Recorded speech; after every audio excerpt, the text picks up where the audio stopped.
स्वामित्व योजनेअंतर्गत प्रधानमंत्री नरेंद्र मोदी यांच्याकडून सनद वितरणाचा शुभारंभ।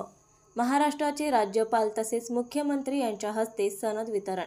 स्वामित्व योजनेद्वारे देशातील जनतेच्या उत्पन्नात वाढ होत असून यामुळे त्यांच्या आशा आकांक्षा पूर्ण करत आहे।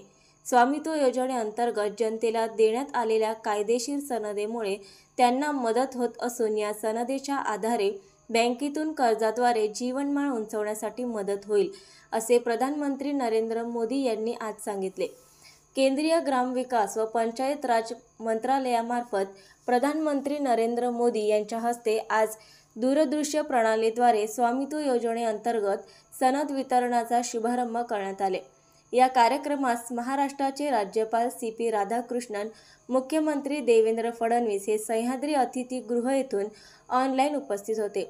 मुख्य सचिव सुजाता सैनिक, ग्रामविकास व पंचायत राज विभागाचे प्रधान सचिव एकनाथ डवले, भूमी अभिलेख जमाबंदी आयुक्त व संचालक डॉक्टर सुहास दिवसे, विभागीय आयुक्त राजेश देशमुख तसेच पालघर, रायगड, ठाणे जिल्ह्यातील लाभार्थी उपस्थित होते। नवीन अपडेट मिळविण्यासाठी चॅनलला लाईक आणि सबस्क्राईब नक्कीच करा।